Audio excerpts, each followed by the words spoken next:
let's get into these 30 tips and advice. And they are not in any particular order. They're just random, and I've taken notes. So if I'm looking down, I just want to make sure I stay on track with 30 tips and advice. All right. So number one, know your budget and know how much that mortgage is going to cost you before you even start shopping for houses. Once you get your pre-approval amount, I need you to ask specifically your loan officer, sir, ma'am, how much is this going to cost me per month? Let's say you're pre-approved for $250,000. Sir, ma'am, how much is the monthly payment for $250,000? You want to know the principal, the interest, the taxes, and the insurance. All of those 4 items are comprised into one payment. And sometimes you may have even mortgage insurance, but you want the total payment amount. Sometimes buyers will get the approval letter of a $250,000 and they hit the street, they're ready to shop, they fall in love with houses in their price range, only to discover $250,000 costs more than what they anticipated. So it is very important. And I always go behind my clients and ask the loan officer myself as the realtor, how much is this payment going to cost my client? Because I don't want to show them houses that they feel uncomfortable with the mortgage payment. Keep that in mind. You are not buying the house, you're buying the monthly payment. Keep that in mind. So you may feel comfortable with the $250,000 payment once you've talked to the loan officer. But what if you're not? What if you get out here and you find out that $250,000 costs more than what you thought it would cost? Now you're in love with houses in that price point and you don't feel comfortable maxing out at $250,000. In reality, you may only be comfortable at $180,000. So it's very important to get the amount of how much that payment is going to be for that pre-approved amount that you have received from your loan officer. So know your budget and know how much that payment is going to cost you. Tip number 2, avoid new debt before applying. Okay, so you don't need to go out and get a car loan. You've probably heard this one before many times, but sometimes this still trips buyers up. They feel like I gotta get a car right now, or I gotta get a car to match the house. I remember when my car had problems and I had to get another car, and it was before I purchased a home, and I needed to get back and forth to work, and I wasn't thinking, or maybe I was just ignorant and didn't know that purchasing a car first would really severely impact how much my pre-approval amount would be. And it did. It was way lower than what it could have been, but I needed a car. But here is what I'm saying to you. If the car can wait, please let the car wait. Go ahead and get your home first and then close on it first. Don't just go and get pre-approved and then go buy the house. No, I'm saying get pre-approved, purchase the house, close on the house, get the keys in your hands to that house, then go to the car dealership, okay? Don't do it out of order. No big purchases when you know that you're getting ready to buy a home. You want to keep your debt to income ratio as low as possible, okay? Number 3, look for properties below your max budget. Okay, this is important because, again, you don't want to make yourself house poor, and you only want to look at homes that you've been pre-approved to buy. So for instance, if you've been pre-approved for $250,000, don't ask your realtor to show you houses that are $275,000. That's not going to work. A seller is not going to come down an additional $25,000 just because that's what you want them to do. And then your lender is not going to approve you for $25,000 more just because that's what you want to do. So stick within your budget. The budget is there for a reason. Your lender has pulled all of your numbers, and this is what they say you can safely afford in relation to all the other debts that you currently have before you even acquire the mortgage. So stay within your budget. Know what you can afford, okay? You need to only look at properties that are in your approved amount. Number 4, think long-term investment. If you plan to move in a few years and you need to consider your resale value and rental options, just look to the future. Most first-time buyers stay in a home 3 to 5 years max. Now, I realize that this video is for older home buyers. So you may be looking at the forever home. You may be looking at the dream home. but you never know what life will bring you. So still make sure, even if this is the forever home, make sure that it's a home that still has good resale value, that still can produce rental income should you need to move. You may get married again. You may, decide to trade up and move on, even though you are 40, 45, 50, 55. You may move into your spouse's house, and you may keep this house as a rental that you're purchasing. You just want to make sure that you buy the right type of home. Make sure that it has desirability for resale should you need to sell it. Life brings us so many changes, so many opportunities come our way. You may get a better job or promotion,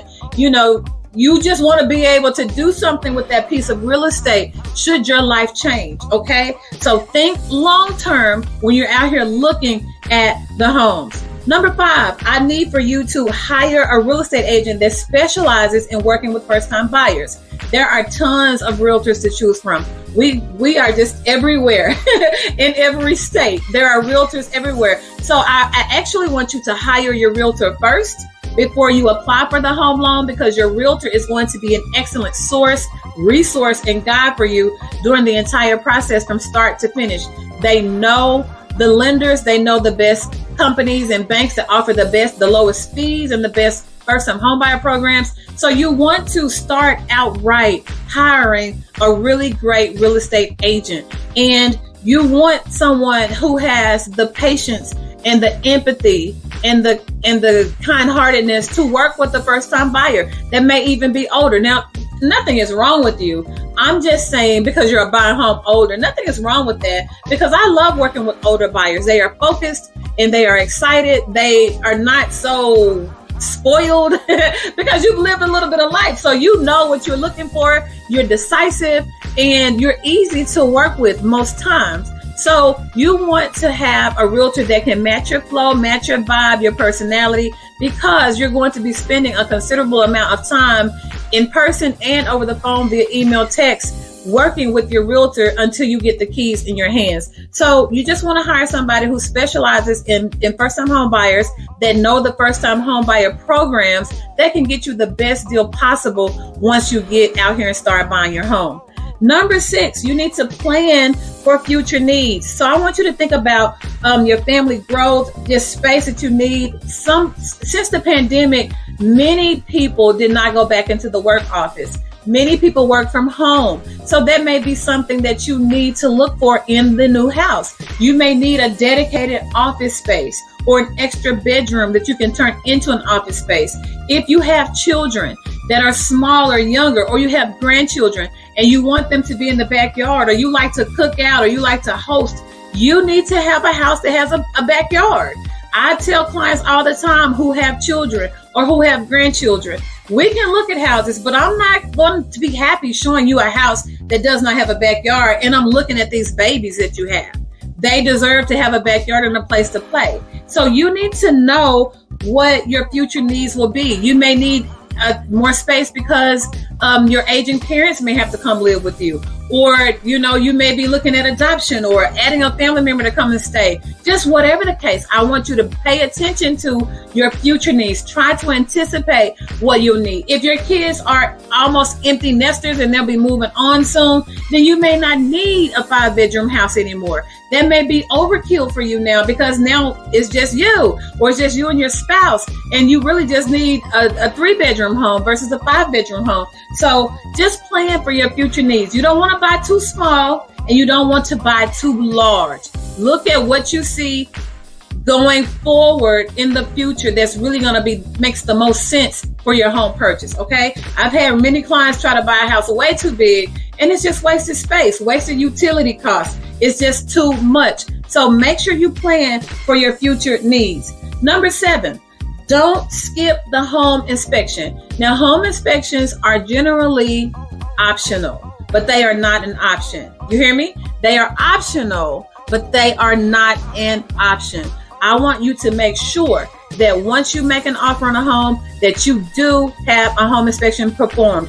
That is to protect you and your investment. This is a big deal. This is not time to hold back and say, well, the house is pretty, it's been updated, or it's brand new. Why should I get a home inspection because it's brand new? Listen, brand new construction is built by man.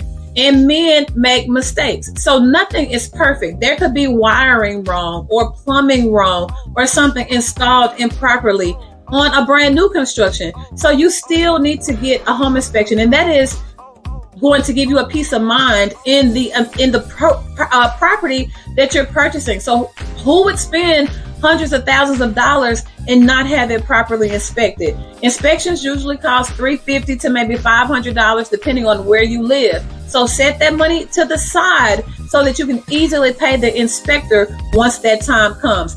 The inspection is going to check the roof, the heating, the air, the plumbing, the electrical, windows, appliances, flooring. They're going to check everything from top to bottom that they can visibly see, not visually, that they can visibly see. Your home inspector is going to take care of all those things. And then they're going to bring to your attention any areas that need improvement or that need repair.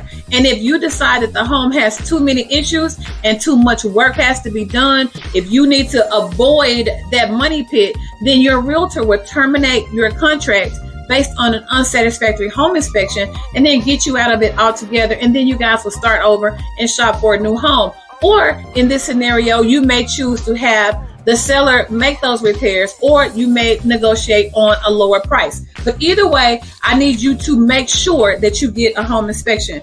Number 8, you need to stay flexible with your must-haves. Okay, so if you must have a 3-bedroom, then you got to have it. If you need 2 bathrooms because you have a couple of teenage kids and you don't want to share your personal bathroom, then that's a must-have. If you have children or grandchildren that need to be in the backyard, if you have a dog, then a backyard is a must-have. There are certain things that are must-haves. So make sure that you try your best not to compromise on the things that matter the most. I've had buyers go into houses that they try to make fit into the must-have list. Like, well, we can knock this wall out, or we can add a bathroom here, or we can add a room on the back. You're not going to do any of that as a first-time buyer. You're not going to knock down any walls. You're not going to add a bathroom. You're not going to build on to the master suite in the back. You're not going to do that. So don't even go there. Make sure you choose a home that meets your needs. It's important because most times you're not going to be able to change the dynamics, the cosmetic dynamics, the layout of a particular home. You can change cosmetic things, but you are not likely going to add a bathroom. You're not likely going to add on an extra master bedroom. So just keep that in mind. The house needs to have what it needs to have. And if it does not already have that, then walk away until you can find a home that meets your needs without much compromise in your must-haves. Number 9, look beyond cosmetic flaws. Okay, so let's say you find a house that's great. It has the bedrooms you need, the number of bathrooms you need. It has a beautiful level backyard lined with trees, and you just really, really like the space. But let's say the cabinets are old, or it has paneling on the walls, or maybe even wallpaper, or it has carpet and you don't want that because of allergies. You can overlook some cosmetic flaws in order to get the neighborhood you want, in order to get the square footage that you want, in order to get the layout that you need. Those things are really important. You can always, once you're in the house, you can always make those changes. Cosmetic things can always be done at a future date. That's paint, that's carpet, that's flooring, that's fixtures, all those. You can pretty up any type of house. It doesn't matter how big or how small. Any house can be made beautiful over time with you putting your sweat equity into it. Okay? Number 10, don't be pressured by family or friends. You got to choose a house that feels right for you. I've had so many times where buyers, they bring along too many family members, or they bring along people that talk too much, or people that confuse them, or people that are negative. You don't need to be pressured by your family and friends. You need to know what you want. You need to know what you're looking for. And then you need to communicate that specifically with your realtor. When I'm with clients and they bring family members, I welcome family members to come. I have no problem with you bringing someone that you feel will be instrumental in helping you make this important decision. However, when I'm talking to my client. I'm talking to my client. I'm not talking to my client and their cousin and their aunt and their best friend and their uncle and their baby brother. I'm talking to the person that is signing their name to make this home theirs. That's whose opinion matters most. Now, we can welcome all the feedback in the world, and I trust that you will talk to your people one-on-one, but don't let anybody pressure you and tell you, well, you need to get this one or you need to stay away from that one. You have to do what feels right for you. And once you walk into that front door and you take a tour of that house, it's going to be in your heart. You're going to feel it. I promise you. It's just going to be this peace and calm that comes over you. And you're going to know that that one is the one. You will know when you found the it house. And it doesn't matter what your friends or family say, you will know. It's an inner feeling that you get. Number 11, I need you to avoid the new home buyer splurge. So once you get your house, that doesn't mean go out and run up the Best Buy card, run up the furniture card, run up all of the cards you can think of because you're trying to furnish the home right away. Give yourself some time. It takes time to furnish a home. It can take a year to get your home the way you really want it. And that's okay. You're in there. You just need to get in there. Do not go out and max out your credit cards and store credit to get the house furnished right away because you're trying to impress or you're trying to be on some type of level. This is not that. We're too old for that. You do things on your own terms, on your own time, and you don't want to create a lot of debt because remember, you just took on a new mortgage payment. And that is a serious undertaking. And you want to make sure that you can comfortably make your payments on time every month. So there's no need to rush. Avoid splurging as soon as you first get your house, okay? Number 12, beware of overbidding.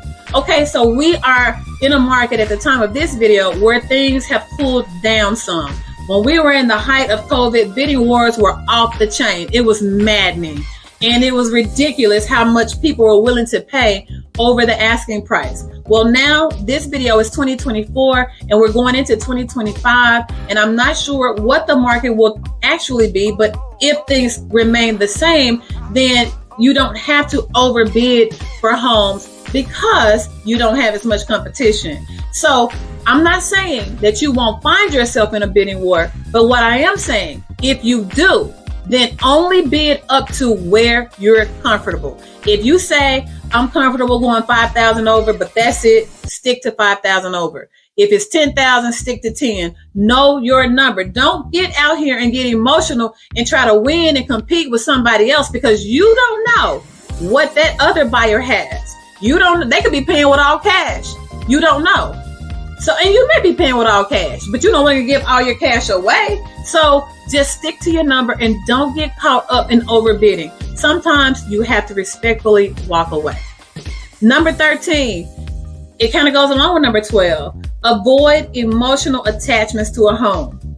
Be prepared to walk away. If it doesn't sit right in your spirit, then walk away. If the price is too high, if you're dealing with an unreasonable seller that only wants what they want and they don't want to compromise, transactions are a meeting of the minds between both parties. The seller has to be happy and the buyer has to be happy. And you got to find a way to come to the middle so both parties can be happy. And if you have one over here and one over here and you can't bring it together, then don't do it because you don't want to feel taken advantage of in the deal. So there are times when you have to just swallow your love for a particular property and you have to move on and you have to walk away. But trust your instincts and trust your gut. If something feels off or you feel pressured or you feel like you're being taken advantage of or pushed into a situation where it doesn't feel right, then walk away. Number 14, I need you to keep all your documents organized. This is so important. So many people think buying a home is hard, and it's not hard. It's easy when you have your stuff organized. It's only hard when you don't know where your W-2s are. You don't know how to get your hands on your bank statements. You don't know where your tax returns are. It's hard to find your pay stubs. All you have to do before you even fill out the loan application is just take a day and start pulling your documents together. Pull together the things that you know the lender is going to ask you for. They're going to ask for your W-2s. They're going to ask for 2 years of tax returns. They're going to ask for your last 2 bank statements. They're going to ask for your social security card, your driver's license. They're going to look at your debts. They're going to look at everything that you have. But it's easy if you already have your bank statements pulled up. You already have your W-2s pulled up. Scan them, and then boom, you can just shoot that email over, and then it's stress-free. The stress comes from having everything everywhere, and you don't know where to get it. And you're just like, oh, why are they asking me for this? I'm telling you now, they are going to ask you for that. They're going to ask you for everything. So you need to get you a big brown folder or envelope and just start putting those documents into your file. That way, when it's time to present them, you already have them. And lenders love organized buyers. They love, love, love. So when they request something, they don't have to wait around on you for 2 days to get it back, because real estate transactions are very time sensitive. We don't have all day for you to figure out, and you got to go to your cousin's house and your mama's house to find your social security card. No, you got to already have your stuff together, because it moves like this. Everybody has something to do quickly to get you from beginning to the end of the process. And we don't need you to slow down the train. So we need you to be organized and prepared even before you apply for the loan. Okay? I think you hear my heart on that one, right? Be organized. Number 15, avoid making major job changes. Okay, now I know that sounds self-explanatory, but friend, it is not. If you have gotten pre-approved with a particular job, and then you decide to change your mind and you don't want that job, or you get another job, try not to change jobs in the middle of the approval process. It is very difficult to get you reapproved, because the lender is going to check again to see if you still have that job. So if you said that you worked at Verizon and you got pre-approved working at Verizon, but now you have changed jobs and you work at the hospital, then that's a red flag. So try not to make any major changes. I've had clients before that had to, make a move. Now it's different if you get a promotion. So let me back up. Let's say you work at Verizon and you are a sales leader, but then you get promoted and now you work for T-Mobile as a manager. Then you're still in the telecommunications industry, but you just got a different job that's paying you more money. Well, the lender is not going to penalize you for that. They are going to still need your most recent pay stubs, but you can step up and make more money. But if you just decide that you're going to change jobs just because, I want to just do something completely different, then you can hinder your pre-approval chances at that point. I had a client once before we were having a home built for him, and he decided, he quit a job and decided that he was going to get another job in time enough before the home closed. Well, luckily he did, but he thought nobody would know. You can't do that, because the lender will always know. And that's another tip. Always communicate any life changes that may happen while you're being in the pre-approval process. While you're in the pre-approval process, your lender is your friend. Don't try to hide it from them. Just go ahead and be honest and tell them. If you got laid off, tell them. If you lost your job, quit your job, got fired, you need to tell them, because you cannot buy a home if you don't have the same income that you qualify for. And there is no way that they will not know that, because they will do a income verification, employment verification before you close. So honesty is always the best policy when you're buying a home. Always be honest with your realtor and be honest with your loan officer. Okay. Number 16, don't waive the appraisal contingency. So the appraisal is done to give you the true value of the home. Again, don't get out here and get so attached to a home and that you accept whatever price that the seller is willing to sell it just because you can afford it. You still need to have an appraisal done, because you don't want to overpay for the home. You don't want to be that emotionally attached that you say, well, I don't even have to worry about the appraisal. I just want the house. I want this house, and whatever it takes to get it, I'm willing to do it. Don't do that, because you are getting the short end of the stick. What if that home appraises for $30,000 less than what you're willing to pay for it? You don't want to get yourself in that type of situation. So don't waive your appraisal. Number 17, Hold off on major purchases like a car. We talked about that, okay? Like buying furniture. Don't go out. I've seen this so many times too, that a buyer will go out and just soon as they get pre-approved, they start shopping around and they go get a house full of furniture and get, brand new fancy refrigerator. And then once the lender comes back to look at their credit, their debt to income ratio one last time before closing, they discover that you've charged up $5,700 worth of furniture and appliances. And now you can no longer buy the house because you didn't have that cushion there. So don't buy anything unless you're paying cash.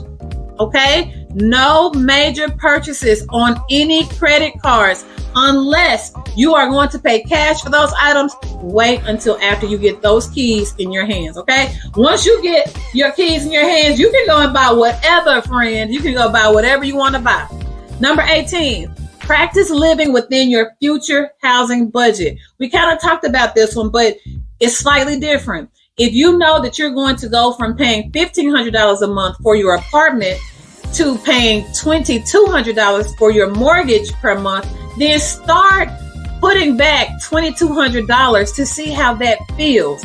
You want to know what it feels like to pay an additional $700 per month for your living arrangements, for your living expenses. So if you can start putting that extra back as if you're making the future mortgage payment, then that will give you a sense of comfort once you actually get the mortgage and you start making your first, second, third, fourth, fifth payment.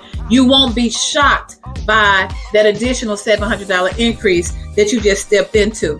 Okay. Number 19, reduce high interest debt. Sometimes we need to pay down debt before we purchase a home. Many of you, I know you're saving, you have savings, you're saving for your down payment, but then you may have, $10,000 worth of debt over here. Well, what's better? Is it better to pay off the debt and then maybe qualify for a down payment assistance program, or just keep the money in the bank for your down payment and then just still have all this high debt? If it were me, I would take the money in my savings and I would pay off those high interest credit cards. That way I'm not going into my new mortgage, which is probably going to be more than I'm paying in rent. I'm not going into a new mortgage situation still carrying that same amount of debt. Okay. So that's what I would do. Of course, you have to do what's best for you, but do your best to pay down high interest credit cards because that is eating into your monthly household budget and you're getting ready to add a significantly higher, possibly higher monthly mortgage payment than you are paying right now for your rent. So you just want to reduce those expenses as much as you can.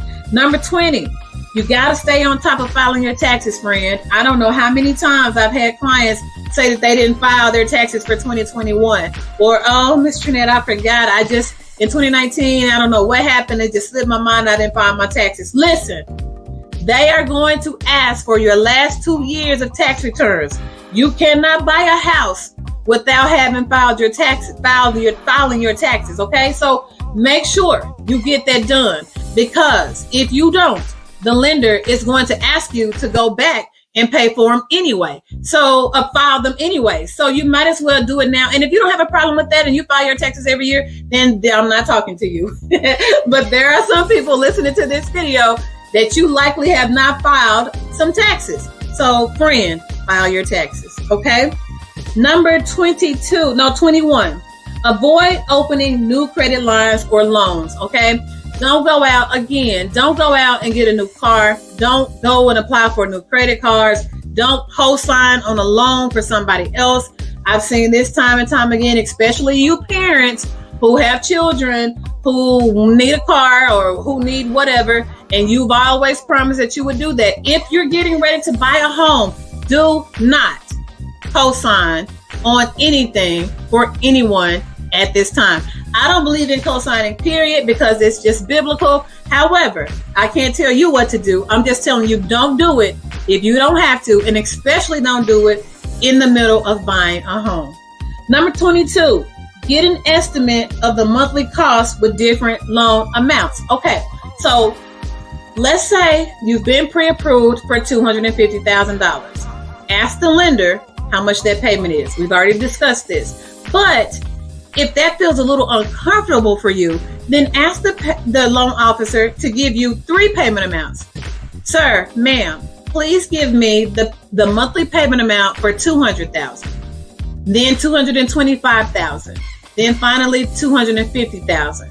You can look at all three of these tiers and you can see which one of those are the most comfortable for you. You may need to drop down to $200,000, or you may fall in love with the house that only costs $200,000 versus $250,000. But you want to know a tier of different levels if you're conscientious about how much your monthly mortgage is going to cost you. Okay, so don't be afraid to ask. And those $25,000 increments between $200,000 to $225,000 to $250,000, they can make a big difference. $25,000 can make a big difference in the neighborhoods that you go from tier to tier to tier. It can make a big difference in the quality of the home that you are able to buy if you step up a little bit. And then just keeping in mind that extra $25,000, it seems like a lot, but $25,000 more divided into 360 months, which is 30 years, you're looking at about $70 more per month on the payment. So if it's worth it to you to step it up for $70 more, then at least you have that information on the front hand from your loan officer and you'll know exactly where you need to land. Okay. Number 23, check for any liens or judgments against you. You cannot get approved if you have outstanding liens or judgments against you. You need to get those taken care of. Now, you can get approved with a tax lien. However, you need to have a payment arrangements with the IRS, and you need to have made at least 3 consecutive payments to the IRS for the banks to work with a tax lien. All other liens, all other judgments, they must be cleared and taken care of before you're able to close on the home. Okay, number 24, know that lenders may verify your income multiple times, your employment income multiple times. So that means don't get out here and think that they're not going to check. They're going to check your employment several times. For sure, they're going to check it once you submit the application, and then they're going to send a verification of employment to your employer for them to fill out on their end to verify that you do still work there and that your income is what you say it is. And there's no reason to be intimidated by that because you've already showed them pay stubs, so they know what you make. They just need to verify it to ensure that you're still working there at that time right before closing. Okay. I think we're on number 25. So 25 is know that the perfect home may not exist. Okay. There is a perfect home for you, but there's rarely a perfect home. Every home has something, some quirks, some flaws, something. But that doesn't mean that there's not a perfect home for you. So just do your due diligence, shop around, know what you're looking for, and then keep an open mind knowing that nothing is perfect in the real estate world. You don't have a perfect home, but there is a perfect home for you. Okay. Number 26, set a clear maximum budget and then stick to it. I know that these are starting to sound redundant, but these are still different. If you tell me, Tranett, I am not comfortable paying over $1,800 per month on my monthly mortgage, it is my job to help you stick to that, because you can get out here and get emotional and you look at houses that may be $2,000 a month or $2,100 a month, $200 or $300 more. You may say in theory that's, well, I mean, I might can swing an extra $200 if I cut back here and if I cut back there. Listen, if you tell me $1,800, then we are sticking to $1,800 unless you go back to the lender and you reassess and you discover that you really can go higher. I don't want anybody to be stressed or strained with their new blessing of home ownership. If you say $1,800 is your max, then only you know if that's really true. If it's $1,800, then we're sticking to $1,800. Don't ask me to show you a house for $275,000 or $300,000 when you know, and I know, that's going to exceed that $1,800. Stick to your budget. God will bless you, but he'll bless you on your level. So make sure you don't get outside of that trying to do more than what you really can do. And then you get out here and you lose your shirt. Okay. We don't want you to lose your shirt, AKA get into foreclosure. Okay. Number 27, focus on homes within your approval amount. Same thing. I'm not going to show you homes that exceed what the lender has said you're pre-approved for. I'm not going to show you a $300,000 house. So don't even send it to me. Don't even ask. Friend, don't do that to your realtor. Don't put them in that kind of spot. And then don't do it to the seller. Don't go and make showing appointments for homes that you know that you can't buy. You get the seller's hopes up because they feel like they have a qualified buyer walking through their home and that you have an opportunity to buy it. So they're excited. And then all the while you're already knowing that you're not going to make an offer on it because you haven't even been pre-approved for that amount. So don't do it. Stay within your budget. Stay within your budget. 28, keep your job until you close. Do not quit. I had a client who was so stressed out of her job. Tranett, I just can't stay. They bother me so bad. I feel unsafe. I feel harmed. I just can't do it. And she was only like a couple of weeks away from closing. And she quit the job. She quit the job. And there are times when your mental health is compromised and you have no choice. And so you have to quit the job. But listen, if you don't have to, then don't, okay? Just keep your job until after you close and you're free to go and apply and you can go anywhere you want to go at that point, okay? So just try to hang on to your job until after you close. And then I think we're on number 30. So forgive me if we kind of like out of order, but this is really, I think 30 or 29. But know that your credit will be pulled again before closing. This is very important. A lot of buyers think that they're in the clear because they've been pre-approved. But know this, they will check your credit again. So if you had a collections to hit your account, or if you forgot about a payment and it was late and missed and it hit your account, guess what? Your score is going to drop. And guess what? That lender is going to see it. So be diligent. Make sure you're on top of everything. You're making every payment on time because the lender is going to check one final time your credit to make sure that everything is still good. And so that wraps up the 30 must-know tips for buying a home in 2025. We are excited that we're going to have homeowners come through in 2025. I know that you can do this. You've waited a long time. Now is your time. Don't let fear cause you to shrink back. Listen, you've been renting, so let's try something different. Let's see what owning feels like. And I appreciate you. If you found this video helpful in any way, when I find a video that's helpful on YouTube, I hit like because I want to save it in my liked videos. I want to come back to it for future reference. And I'll go ahead and subscribe because if it's helping me meet my goals and get to where I want to be and what I want to achieve, then hey, why not subscribe? Because that person is feeding me and I want to be able to come back and not miss anything else that they may have prepared to share with me. So please, if you like this video, if it meant something to you, hit like, thumbs up, and then go ahead and subscribe. I'm happy to teach you continuously on this channel. I thank you guys. Looking forward to you buying a home in the next 12 months or less. And I'll see you on the next video. Bye-bye.